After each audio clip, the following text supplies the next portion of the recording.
Thank you, Patty. I too want to thank everybody for coming here to share in this historic day in the Rochester Fire Department. Patty alluded to a couple minutes ago that the reopening of this station and the renovation of this station have allowed us to start part 2 of our 4-year transition plan, where we revert back to our roots.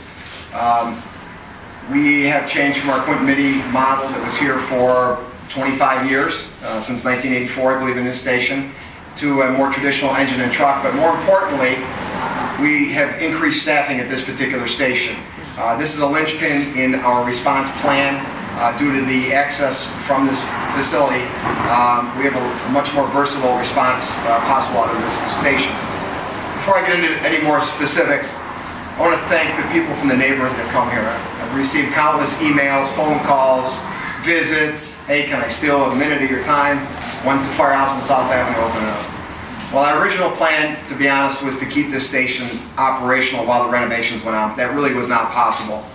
So the station was closed in May and reopened today. There's been a lot of hard work that has gone into that.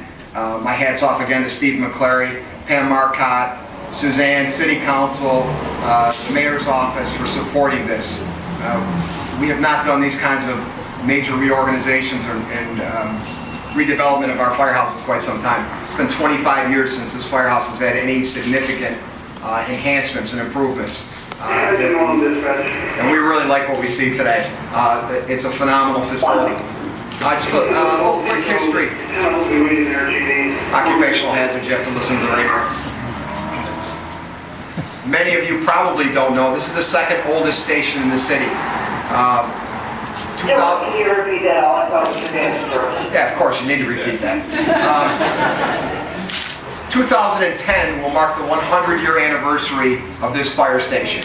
That is a real significant milestone in the city or in the fire service anywhere. The oldest station is Hudson Avenue Station, which is, I think, 102 years old. But it's a lot to be said for the facilities that can last that long, with some significant renovations along the way. But we've got great facilities. It's important to keep a firehouse in this particular location, again, as I mentioned, due to the neighborhood proximity. We can get to anywhere throughout the city, certainly on the south side of the city from this location in a very timely manner. So this house was opened in 1910, and it was just a single truck, Truck 7 back in the day. It had a second bay on the north side here, added in 1957, and then a renovation in 1984 when we went to Quint Mitty 3.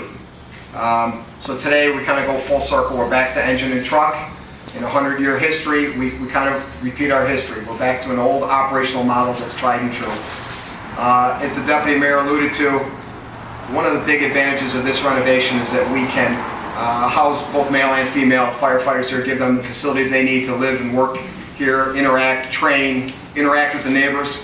And you know, this is a first step of each of our firehouse, each of our 15 stations being renovated to be, I'll call them unisex. Men and women, it doesn't make any difference. A firefighter's a firefighter. We want to give people the best working conditions that we possibly can. I'd like to recognize a couple other people in the audience that weren't previously mentioned. The first thing I need to do is ask the 2 captains of the firehouse, the 2 new captains of Engine 8 and Truck 3.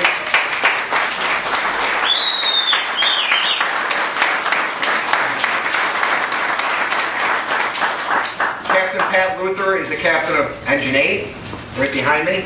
Captain Brian Mulcahy, a classmate of mine from 24 years ago, is the new captain of Truck 3. I wish them well. I'm thrilled to be able to turn the firehouse over to their guidance, their wisdom, to train. We get a lot of new firefighters up here. This is really a great proving ground. We've got 2 very strong, experienced officers here to shepherd them through the initial phases of their career. And then we mix in a few senior folks that are hiding in the back of the room and don't really want to be seen. You can search them out in a few minutes. I would also like to thank, from the Ridge Road Fire District, Chief Bud Phillips, Deputy Chief Bill Rickman, partners of ours from the town of Greece. We collaborate on a lot of projects together, and it's really greatly appreciated that they come here, take some time out of their calendar to support their neighbors here in the city of Rochester. We have a great partnership with the county fire departments, one of the strongest with the Ridge Road District. Thank you, gentlemen, for taking time out of your time.